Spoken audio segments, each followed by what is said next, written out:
എല്ലാവർക്കും ഇക്കനജിസ്റ്ററിൻ്റെ മറ്റൊരു ക്ലാസ്സിലേക്ക് സ്വാഗതം. ഇന്നത്തെ ക്ലാസ്സിൽ ഉൾപ്പെടുത്തിയിട്ടുള്ളത് അക്കൗണ്ടൻസിനകത്ത് വരുന്ന ഫിനാൻഷ്യൽ സ്റ്റേറ്റ്മെൻറ്റ് പ്രിപ്പറേഷനകത്ത് അഡ്ജസ്റ്റ്മെൻറ്റ്സിനകത്ത് വരുന്ന ഒരു ടോപ്പിക്കാണ്.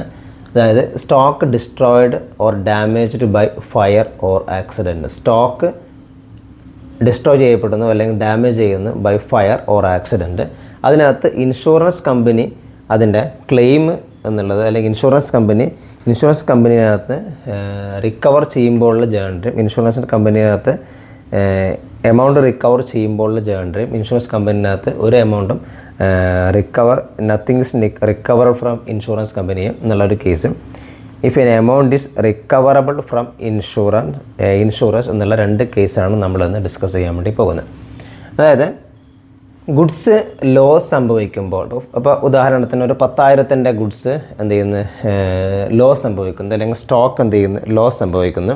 അങ്ങനെയാണെങ്കിൽ അതിൻ്റെ ജേണൽ എൻട്രി എന്നുള്ളത് stock goods damaged or destroyed by fire ആണെങ്കിൽ എത്രയാണോ അതിനകത്ത് ലോസ് സംഭവിക്കുന്നത് ആ ലോസിൻ്റെ വാല്യൂ എന്നുള്ളത് ട്രേഡിംഗ് അക്കൗണ്ടിനകത്താണ് നമ്മൾ എഴുതുന്നത്.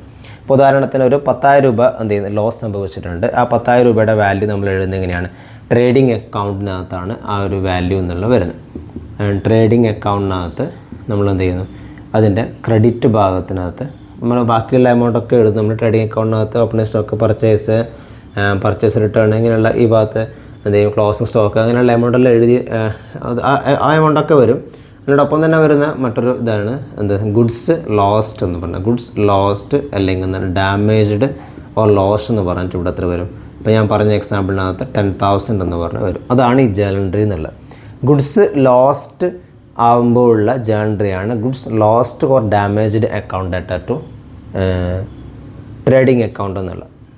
ഇനി ഈ ഒരു എമൗണ്ട് നമ്മൾ എവിടെയും കാണിക്കും, പ്രോഫിറ്റ് ആൻഡ് ലോസ് അക്കൗണ്ടിനകത്തും കാണിക്കും. എങ്ങനെയാണെങ്കിൽ ഇപ്പോൾ ഇൻഷുറൻസ് കമ്പനിയിനകത്ത് നിന്ന് ഒരു എമൗണ്ടും റിക്കവർ ആയിട്ടില്ല എങ്കിൽ nothing is recoverable from insurance കമ്പനിനകത്ത് നിന്ന് ഒരു എമൗണ്ടും കിട്ടിയിട്ടില്ല എങ്കിൽ നമ്മൾ ഈ ലോസ് തന്നെയാണ്. അപ്പോൾ നമ്മളിവിടെ ഇതെവിടെ കാണിക്കും, ഇത് പ്രോഫിറ്റ് ആൻഡ് ലോസ് അക്കൗണ്ടിൻ്റെ ഡെബിറ്റ് ഭാഗത്ത് നമ്മളെന്ത് കാണിക്കും, ഗുഡ്സ് ലോസ്റ്റ് എന്ന് പറഞ്ഞിട്ട് ഈ ഒരു എമൗണ്ട്, അതായത് 10,000 രൂപ എന്നുള്ളത് കാണിക്കും. ഇത്രയാണ് ഇതിനകത്ത് വരുന്ന ട്രീറ്റ്മെൻറ്റ് എന്നുള്ളത്. എങ്ങനെയാണെങ്കിൽ ഫസ്റ്റ് കേസിനകത്ത് അതായത് nothing is recoverable from insurance company എന്നുള്ള. ഇനി ഇൻഷുറൻസ് കമ്പനിനകത്ത് നിന്ന് ഒരു എമൗണ്ട് നമുക്ക് കിട്ടുകയാണ് എങ്കിൽ അതിൻ്റെ ട്രീറ്റ്മെൻറ്റാണ് നെക്സ്റ്റ് വരുന്നത്. അത് എങ്ങനെയാണെന്ന് പറഞ്ഞുതരാം. ഇപ്പോൾ സെയിം കേസിനകത്ത് ഗുഡ്സ് ലോസ്റ്റായി അത്രയാണ് 10,000 ആണുള്ളത്. ഇതിനകത്ത് തന്നെ ഇൻഷുറൻസ് കമ്പനീൻ്റെ കയ്യിൽ നിന്ന് ഒരു 6,000 രൂപ കിട്ടി എന്ന് വിചാരിക്കുക. ഇൻഷുറൻസ് കമ്പനിയുടെ കയ്യിൽ നിന്ന് ഒരു 6,000 റുപ്പീസ് ഇൻഷുറൻസ് കമ്പനിനകത്ത് കിട്ടി. 6,000 ഇൻഷുറൻസ് കമ്പനിനകത്ത് നിന്ന് കിട്ടിയാൽ ബാക്കിയുള്ള എമൗണ്ട് മാത്രമേ നമ്മളിവിടെ കാണിക്കേണ്ടുള്ളൂ, പ്രോഫിറ്റ് ആൻഡ് ലോസ് അക്കൗണ്ടിനകത്ത് കാണിക്കേണ്ടതുള്ളൂ. ബാക്കിയുള്ള എമൗണ്ട്, അതായത് ഇൻഷുറൻസ് കമ്പനിനകത്ത് കിട്ടിയിട്ടുള്ള എമൗണ്ട് എന്ന് പറഞ്ഞാൽ ഇപ്പോൾ ഞാൻ പറഞ്ഞ എക്സാമ്പിളിനകത്ത് 6,000 രൂപ കിട്ടി. ബാക്കിയുള്ള എമൗണ്ട് മാത്രമേ ഇവിടെ കാണിക്കേണ്ടൂ, പ്രോഫിറ്റ് ആൻഡ് ലോസ് അക്കൗണ്ടിനകത്ത് കാണിക്കേണ്ടുള്ളൂ. ടോട്ടൽ എത്രയാണ്? 10,000 ആണ്. ടോട്ടലുള്ള ലോസ് സംഭവിച്ചിട്ടുള്ളത് 10,000 ആണ്. അതിൽ ഇൻഷുറൻസ് കമ്പനിനകത്ത് നിന്ന് കിട്ടിയിട്ടുള്ള തുകയിൽ നിന്ന് കഴിച്ചിട്ടുള്ള ഭാഗം മാത്രമേ ഗുഡ്സ് ലോസ് എന്ന് പറഞ്ഞിട്ട് ഇവിടെ കാണിക്കണുള്ളൂ, പ്രോഫിറ്റ് ലോസ് അക്കൗണ്ടിനകത്ത് കാണിക്കേണ്ടുള്ളൂ. അപ്പോൾ ഈ ബാക്കിയുള്ള ഈ 6,000 രൂപ എന്ന് പറഞ്ഞാൽ കാണിക്കുന്നത് എവിടെയാണ്? ബാലൻസ് ഷീറ്റിനകത്താണ് കാണിക്കുക. ബാലൻസ് ഷീറ്റിനകത്ത് ഒരു ഭാഗം എന്താണ്, അസറ്റ് സൈഡാണ്. ഈ അസറ്റ് സൈഡിനകത്ത് ഇൻഷുറൻസ് ക്ലെയിം എന്ന് പറഞ്ഞിട്ട് നമ്മൾ ഈ എമൗണ്ട് കാണിക്കും. ഇൻഷുറൻസ് ക്ലെയിം എന്ന് പറഞ്ഞിട്ട് എത്രയാണ്? 6,000 എന്നുള്ള കാണിക്കും. ഇതാണ് ഇതിൻ്റെ ട്രീറ്റ്മെൻറ്റ് എന്നുള്ളത്. അതായത് ഗുഡ്സ് ലോസ്റ്റ് സംഭവിച്ചിട്ടുള്ളത് 10,000 ആണ്. അതിൽ ഇൻഷുറൻസ് കമ്പനിനകത്ത് നിന്ന് ക്ലെയിം കിട്ടി.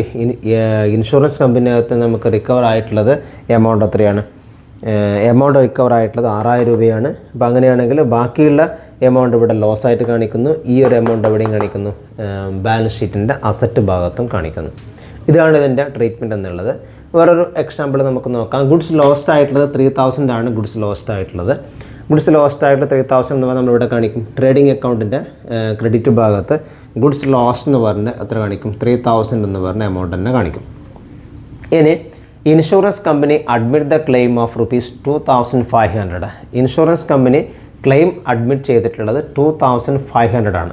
അതായത് ആ 2,500 കുറച്ചിട്ടുള്ള എമൗണ്ട് 3000-ൽ നിന്ന് 2500 കുറച്ചിട്ടുള്ള ഗുഡ്സ് ലോസ് എന്ന് പറഞ്ഞാൽ 500 രൂപ മാത്രം ഇവിടെ കാണിക്കും. പ്രോഫിറ്റ് ആൻഡ് ലോസ് അക്കൗണ്ടിനകത്ത് കാണിക്കും. ജേണറി പ്രോഫിറ്റ് ആൻഡ് ലോസ് അക്കൗണ്ട് വെച്ചിട്ട് ഗുഡ്സ് ലോസ്റ്റ് എന്നുള്ള. ഇനി ബാലൻസ് ഷീറ്റിനകത്ത് അസറ്റ് സൈഡിനകത്ത് കാണിക്കുന്നത് എത്രയാണ്? 2500 ആണ് ബാലൻസ് ഷീറ്റിനകത്ത് അസറ്റ് സൈഡിനകത്ത് കാണിക്കുന്നത്.